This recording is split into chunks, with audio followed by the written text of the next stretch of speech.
I never thought getting caught shoplifting would be the start of anything good. Honestly, the whole thing was supposed to be quick and dumb. A stupid thrill, really. But there I was, standing awkwardly in the cramped backroom of a boutique I definitely shouldn't have been stealing from, trying not to make eye contact with the security guard, when this guy, the first, barely knew from across the store, slid in next to me like it was some kind of weird club initiation. Let me back up a second. It was one of those days where nothing seemed to go right. Work had been a total dumpster fire, the kind where your boss yells at you for something you didn't even do, and your lunch gets stolen from the office fridge. I was walking home, dragging my feet, and passed by this little boutique with a display of sunglasses that looked way too expensive for my budget. I know. Why am I even telling you this if I was about to shoplift? Because I wasn't proud of it then, and honestly, I still feel a little dumb about it now. But sometimes, when life's got you down, you just want to feel a tiny rush, even if it's from something stupid. So I slipped a pair of those sunglasses into my jacket pocket, thinking I'd just walk out, and no one would notice. No big deal, right? Except right as I was about to push the door open, this firm hand clamps on my shoulder. I freeze, heart pounding like a bass drum. The security guard wasn't yelling or anything, just that quiet, disappointed kind of voice that makes you feel like you've screwed up more than you thought. That's when I hear a voice beside me say, "Wait, you too?" I turn and there's this guy, probably about my age, with messy dark hair and these tired eyes that somehow still looked kind. He had that same guilty look I'm sure I was wearing, clutching a jacket, stuffed way too obviously with stolen clothes. Maybe 2 or 3 shirts peeking out from under the arm. We both got caught, in the same moment, in the same tiny back room, where the air smelled like old perfume and nervous sweat. We didn't say much at first, just this awkward silence, filled with the distant sound of footsteps and muffled conversations from the store outside. He finally broke it, rubbing the back of his neck and offering a half-smile that was more like a grimace. "Didn't think I'd get caught today. Fancy meeting a fellow amateur thief, huh?" I laughed nervously, the tension in my chest loosening just a bit. "Yeah, guess we're both geniuses." His name was Eli, and as the minutes ticked by waiting for who knows what, the police, the manager, we started talking. I don't even know how it happened, but somehow the crazy, embarrassing situation we were in turned into this weird, unexpectedly easy conversation. Like, we were the only 2 people in the world who understood exactly where the other was coming from. And that's when I realized this wasn't just about getting busted for stealing sunglasses or shirts. There was something more, something real in the middle of all that mess. But I had no idea what was coming next, and honestly, I was kind of excited to find out. "So what got you doing this kind of stupid stunt?" I asked, trying to sound casual, but my voice probably cracked a little. I didn't want to make it obvious. I was way more nervous than I let on. Eli shrugged, eyes flickering toward the door like he half expected someone to burst in and drag us both out. "Honestly, bad week. Bad month, maybe. Lost my job last week, rent's overdue, and I guess I just wanted something that didn't feel like I was failing so hard." He laughed, but it wasn't funny. It was kind of sad, really. I nodded because I got it. Work had been eating me alive, and I was barely scraping by myself. Stealing sunglasses? Dumb move, but in that moment, it felt like a way to take control, even if it was the wrong kind. We sat there, both caught, both kind of exposed in ways that had nothing to do with the stolen stuff in our pockets. It's funny how a shared mess like that can break down walls faster than any small talk. "So what about you?" Eli asked, leaning back against the wall, his voice quieter. "You usually this reckless?" "Hardly." I laughed, but there was truth in the hesitation. I guess I wasn't thinking. Just one of those moments where you do something dumb because you're mad at life. He nodded like he understood exactly what I meant. "Yeah, I'm Eli, by the way." "Jake," I said, holding out my hand. His grip was firm but not over the top, just steady. There was a knock on the door and the security guard poked his head in. "You two are gonna have to come with me now. Manager wants to talk." Eli sighed, standing up and brushing off his shirt. "Well, looks like our fun's over." "Yeah," I said, feeling a weird mix of adrenaline and dread. "Guess we're in this together." We followed the guard out into the bright store again, but the moment felt different. Instead of being just two random guys caught in a bad spot, there was this strange connection, like maybe we weren't so alone in whatever mess our lives were stuck in. The manager was this sharp-looking woman in her late 40s, clipboard in hand, eyes narrowing at us, as if trying to figure out what kind of troublemakers we were. She wasn't angry, more disappointed, which somehow felt worse. "Look," she said, folding her arms, "I know things can get tough, but stealing? That's not the way to handle it. I'm willing to let this go if you both agree to pay for the items and promise not to come back with any funny business." Eli and I exchanged glances. Paying for the stuff was doable. Promising not to come back? Sure, no problem, we nodded. After a quick call to the police to confirm there'd be no charges, she let us off with a warning. The guy at the register rang up the sunglasses and the shirts, and I handed over my card, feeling the weight of reality settle back in. As we gathered our things, Eli looked over at me and said, "So, same dumb friends next time we want to do something reckless?" I laughed, surprised at how naturally the thought came out. Maybe. Or maybe we just do it smarter. He smiled, that slow, easy grin that made his eyes light up. I'd like that. We ended up walking out of that store together, the sun hitting our faces like some kind of reset button. Neither of us said much at first, but the silence wasn't awkward. It felt like the start of something. "Hey," Eli said as we reached the corner. "Do you want to grab coffee or something? I mean, since we survived our first heist together." I grinned. "Yeah, I think I owe you at least that." We walked down the street, two accidental partners in a story neither of us expected to be telling. Sometimes you mess up so badly you find someone who gets it, and maybe, just maybe, that's how you start to fix things. We ended up at this little coffee shop a few blocks away, a place Eli said he liked because the baristas were friendly and didn't judge, which, after the morning we'd had, sounded perfect to me. We found a corner table, ordered our drinks, and settled into this weirdly comfortable vibe, like we'd known each other longer than just an hour. I stole a glance at Eli as he stirred his coffee, the steam curling up and fogging the rim of his cup. There was something in the way he relaxed now, away from the watchful eyes and the tension, that made me think he wasn't always this guarded. Maybe this whole mess was just a layer cracking open something underneath. So, I said, trying to keep things light, "Besides shoplifting, what do you actually do?" He smirked, but there was a shadow behind it. "Used to work in a bookstore. Just got laid off. They said business was slow, and I was the most recent hire."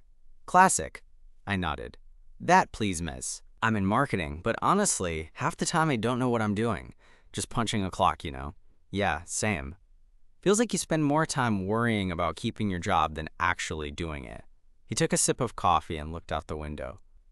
"I guess that's why I did what I did today. Felt like I had zero control. It hit me how close we were, just sitting there, sharing bits of ourselves that we probably wouldn't have admitted to anyone else. It was the kind of honesty that sneaks up on you when the walls come down." "So what now?" I asked, because it felt like a question not just about the day, but about everything. Eli shrugged, tracing a pattern on the table with his finger. "Honestly, I don't know. I'm trying to figure out how to pay rent without losing my apartment. Maybe get a new job, but nothing's lined up yet." I felt a pang of sympathy because I recognized that feeling of being stuck, like you're spinning your wheels, but not getting anywhere. "Maybe I can help," I said before I could stop myself. "I know some people looking for marketing interns. It's not glamorous, but it's something." He looked surprised, this small flicker of hope crossing his face. "Really? That'd be great. I mean, I'd take anything right now." We swapped numbers before leaving the coffee shop, and I felt this weird buzz of excitement mixed with nerves.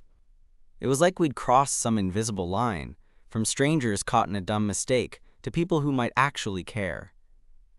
Over the next few weeks, we kept in touch more than I expected. Texts turned into late-night calls into weekend meetups where we'd wander around the city, talk about everything and nothing. The stolen sunglasses were forgotten, but what wasn't forgotten was how that lousy day cracked open something neither of us saw coming. One evening, Eli invited me to his apartment. Small, a little messy, but cozy. We cracked open a couple of beers and sat on his couch, the kind of easy silence settling between us again. "Thanks for sticking around," he said quietly, not looking at me. I shrugged, grinning.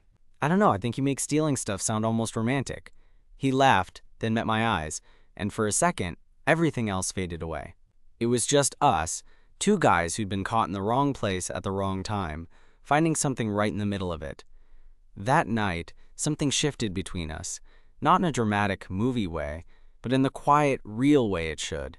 A touch that lingered a little longer, a smile that meant more than words. Looking back, I guess getting caught shoplifting wasn't just a dumb mistake. It was the dumb mistake that brought me Eli. And maybe, sometimes, that's exactly what you need. The next few days after that night with Eli felt like waking up from a long nap and realizing the world had shifted just a little. We started meeting up more often, sometimes grabbing coffee, other times just wandering around the city like we had no real destination in mind. But what made those moments different wasn't the places, it was who I was with. One evening, Eli texted me out of the blue. "Want to come over? I'm making dinner. It's probably terrible, but it's food." I laughed at that and said yes, even though I wasn't sure what to expect. When I got to his place, the smell of something simmering on the stove hit me immediately. The apartment was cozier than I remembered. Small, with books stacked haphazardly on shelves, and a record player spinning some low-key indie music. Eli was in the kitchen, looking a little out of his element but focused. He wore a faded t-shirt with some band's logo, and his hair was messier than usual. I liked the way he looked when he was relaxed like this. No walls up, just him. "Hey," he said, turning around and flashing that easy smile that had been growing on me. "Hey," I replied, sliding onto a stool at the counter. "What's cooking?" "Something I found on YouTube. Supposed to be pasta with some kind of sauce. I swear, if it tastes like glue, you're not obligated to lie." I grinned. "I'll be honest, only if you are." As he stirred the pot, we fell into this comfortable rhythm, me watching him pretending to know what he was doing. We talked about everything and nothing, the kind of conversations that don't feel forced but just happen naturally. I found myself telling him things I hadn't really said out loud, about my family, my dead-end job, the way I sometimes felt like I was running in place. Eli listened, really listened, and in return shared bits of his own story, his fear of failing, the pressure of trying to get back on his feet. It wasn't dramatic or heavy. It was just real. When the food was finally ready, we sat at his tiny table, both a little nervous to taste. But it was actually good. Like, better than good. And the moment felt like a tiny victory over the chaos we'd both been dealing with. Later, as the night stretched on, we ended up back on the couch, a little closer than before. I reached out, brushing a stray lock of hair from his forehead, and this time, he didn't pull away. Instead, he leaned into the touch like he'd been waiting for it. "I'm glad you came tonight," he said softly. "Me too," I said, and I meant it. That night, when I left, there was this quiet hope in my chest that hadn't been there before. Maybe because for the first time in a while, I wasn't just surviving. Maybe because I wasn't alone. Over the next few weeks, things between us unfolded slowly, like a book you don't want to finish too fast. We kept building this connection, texting every day, meeting up when we could, sharing little moments that felt like they belonged to us. Eli started working as a freelance writer, which wasn't huge money, but at least it was something steady. I helped him prep for interviews and even introduced him around at my office when I could. One Saturday, we went to a park and brought a frisbee, just messing around like idiots. I caught him mid-laugh, the sunlight catching his eyes, and I couldn't believe how far we'd come from that back room where we first got caught. "You know," Eli said, catching his breath, "I never thought getting busted would lead to this." "Me neither," I said, feeling the warmth spread through me. He looked at me then, something unspoken hanging between us, this mix of nerves and something deeper. I took a chance, reached for his hand, and he squeezed it back. It wasn't some grand declaration or perfect moment, but it felt like the start of something real. Of course, life wasn't suddenly all sunshine. We both had bad days, worries about money, and the usual doubts that come with trying to figure out what the hell you're doing. But with Eli, those things felt manageable. Like together, we could face whatever came next. Sometimes I think about that day in the boutique backroom and how ridiculous it all was. But then I remember Eli's smile, the way we talked like old friends, and how a dumb mistake turned into the best thing that ever happened to me. And honestly, I wouldn't change a thing. As much as I wanted to believe we were cruising towards something smooth and easy, real life has this way of throwing curveballs just when you're starting to feel good about things. For a while, Eli and I were this solid team, cheering each other on, sharing playlists, debating whether to get takeout or try cooking again. He was stubbornly optimistic. I was cautiously skeptical. But then, one night, everything got a little messy. I was sitting on my couch, scrolling through my phone when Eli called. His voice was quieter than usual. "Hey, can we talk?" Like, seriously? Something in his tone made me pause the game I was half watching. "Yeah, of course, what's up?" He hesitated for a second, then said, "It's my old place. The landlord's threatening eviction. I might have to move back with my parents for a while." I felt that familiar knot in my stomach, the one that creeps in when you realize things might be falling apart. I tried to keep my voice steady. "Where are you thinking of moving?" "Back home, 2 states away. Family stuff. Complicated." That was the kind of news that hits you out of nowhere. We'd only just started building something, and suddenly the distance was creeping into the picture, wrapping itself around the edges of everything. "Hey," I said softly, "we'll figure this out. We don't have to let a few miles mess with us." He sighed, and I could hear the weight behind it. "I hope so. I don't want to lose this, Jake. You're important." My chest tightened, words catching in my throat because, damn it, he was important to me too, more than I'd admitted even to myself. "I'm not going anywhere. I promised. We'll make it work." We talked late into the night, trying to sketch out plans, weekend visits, calls, maybe even me visiting him during holidays. But beneath the logistics was a quiet fear, the kind that creeps in when you're not sure if what you have is strong enough to survive a test. A few days later, Eli's moving day arrived faster than either of us expected. I went over early to help pack, mostly pretending I was there to lift boxes, but really just wanting to be around him. The apartment felt emptier than before, the walls echoing with the memories we'd started building. As we taped up the last box, Eli looked at me with this mix of sadness and hope. "Promise me something? No matter what happens, we don't let this break us." I nodded, swallowing hard. "I promise." We hugged, longer than we probably should have, like holding on to the moment might delay the inevitable goodbye. Then he was gone, suitcase in hand, and I was left standing in an apartment that suddenly felt too big and too quiet. The days that followed were tough. Texts and calls helped, but they were no substitute for the easy closeness we'd had. I caught myself scrolling through old photos on my phone, replaying conversations in my head, and wondering if I was imagining things when I thought I saw signs that he was struggling too. One evening, Eli called me, his voice tight. "Jake, I don't know if I can do this long-distance thing. It's harder than I thought." I didn't want to lose him. Not now, not after everything. "We can work through it. We just have to keep trying." He was quiet for a moment, then said, "I miss you, more than I thought I would." "I miss you too," I admitted. "Maybe we can plan a visit soon? I want to see you." That gave him a small laugh, the kind that sounds like hope breaking through. "Yeah, I'd like that." Making plans to see each other again gave me something to hold on to, a thread connecting us across the miles. But it also made me realize how much Eli had come to mean to me, how much I didn't want to let him go.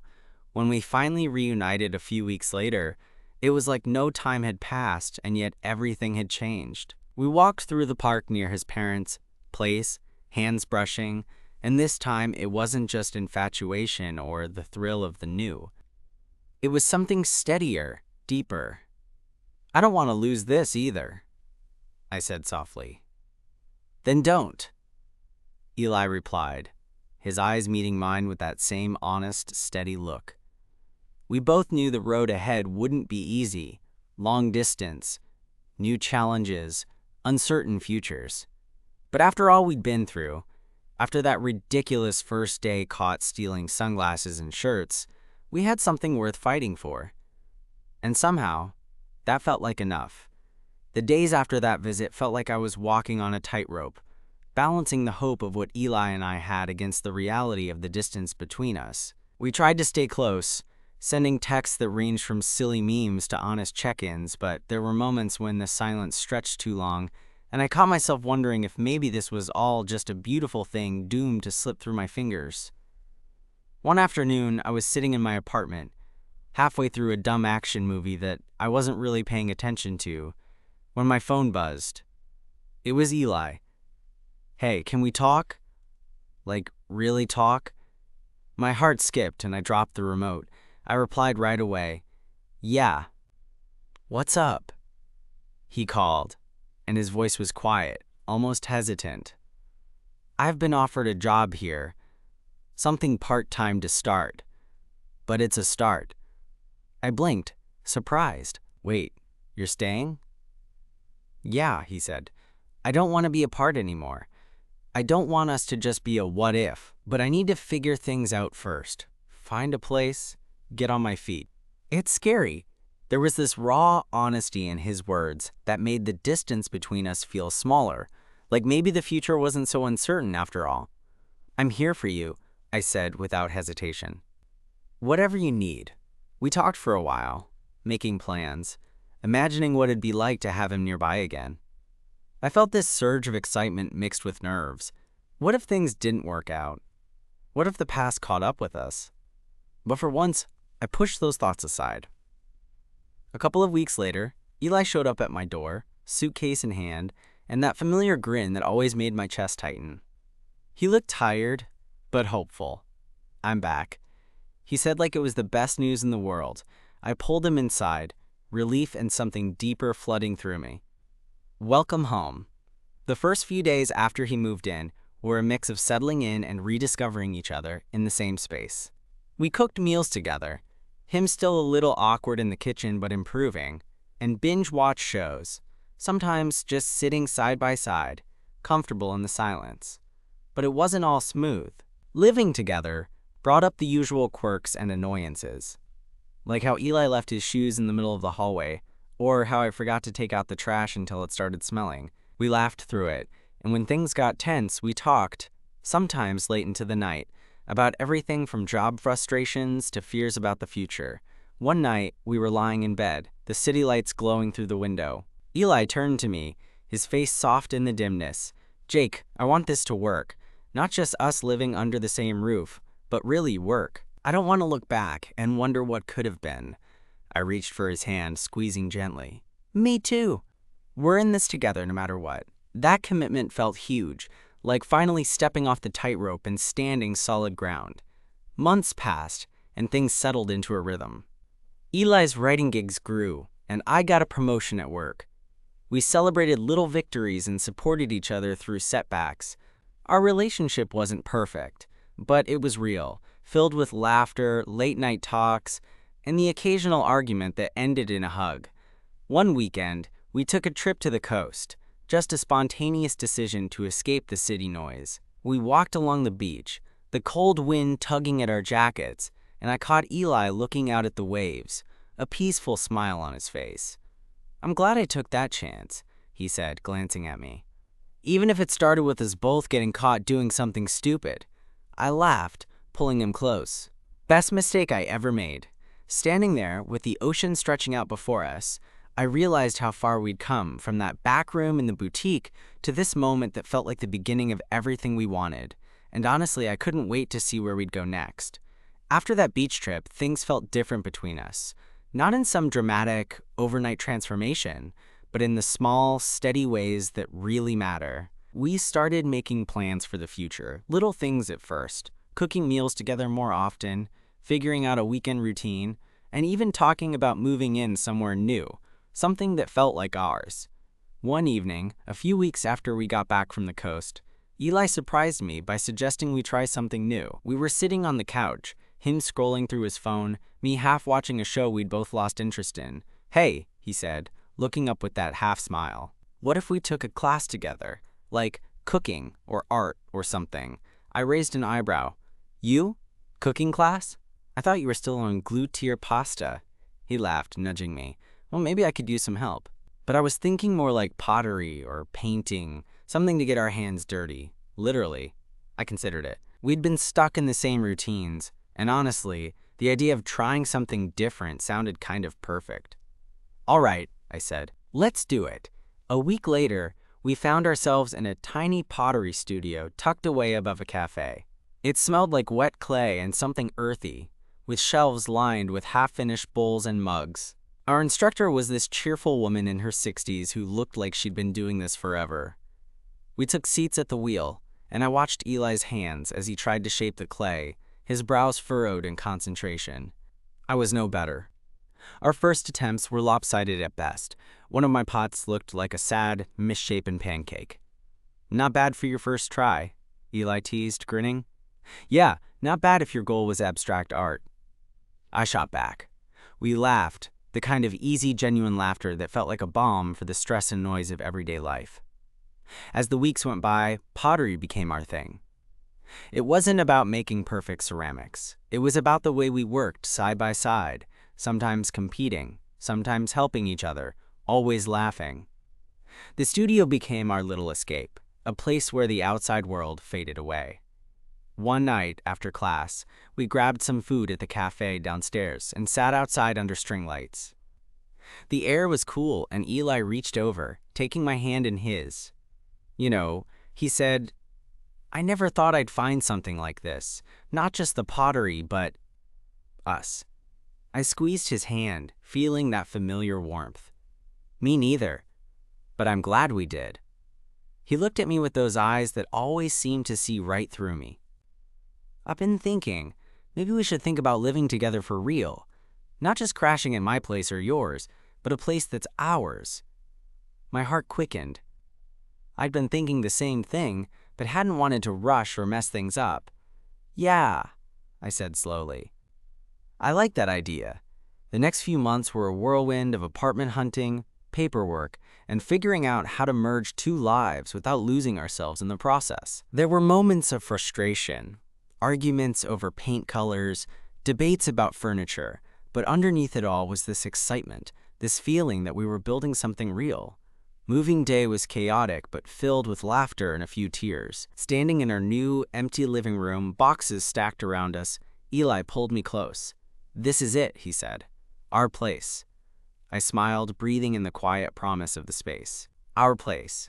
That night, surrounded by half-unpacked boxes and the soft glow of string lights, we sat on the floor with takeout and wine, talking about everything. Dreams, fears, plans. "I never thought a dumb mistake could lead to this," I said, thinking back to that backroom where we first got caught. Eli reached out, brushing his thumb over my knuckles. "Sometimes the worst moments bring the best things.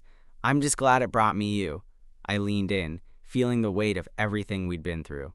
"Me too." And in that moment, with the city humming softly outside our windows, I knew we were exactly where we were supposed to be. Living together was everything, and nothing like what I expected. There were mornings when Eli's alarm would blare, and he'd groan while I pretended to be annoyed, but secretly enjoyed the sound because it meant he was there. Nights when we'd fall asleep tangled up, talking about everything and nothing until we drifted off. The mundane parts of life suddenly felt warmer just because we shared them. One evening, a few months after moving in, we were sitting on our small balcony, the city lights blinking below us. I had my hand wrapped around a cup of tea, and Eli was leaning against my shoulder, quiet in that comfortable way that only comes after you've spent enough time with someone. "You know," he said softly, "I never thought we'd make it this far." I smiled, looking out at the skyline. "Neither did I, but here we are." He turned his head, resting it against mine. "I'm grateful for all the dumb mistakes that led me to you." I laughed gently. "Yeah, like that ridiculous day we got caught shoplifting. Who would have guessed that would be the start of all this?" He squeezed my hand. "It's more than I ever hoped for." There was a pause, filled with the kind of quiet that isn't empty but full of memories, struggles, and the hope that all this was just the beginning. I guess what I'm trying to say is, Eli started, hesitating like he wasn't sure how to say it out loud. "I want us to keep building this, not just as roommates or friends, but as something more." I looked at him, heart pounding in this steady, sure way. "I want that too." The way his eyes lit up made my chest ache, Not from nerves, but from something real and deep. We didn't need grand gestures or dramatic confessions. We had this steady, honest connection that had grown from a messy, unexpected start into something solid. That night, as we sat wrapped in each other's arms, I thought about how life has a funny way of leading you exactly where you're supposed to be, even if the path there is anything but smooth. Maybe it took getting caught doing something stupid to find the right person. Maybe it was the kind of luck that feels more like fate, or maybe just two people finally willing to take a chance. Whatever it was, I was ready to keep taking it, with Eli by my side.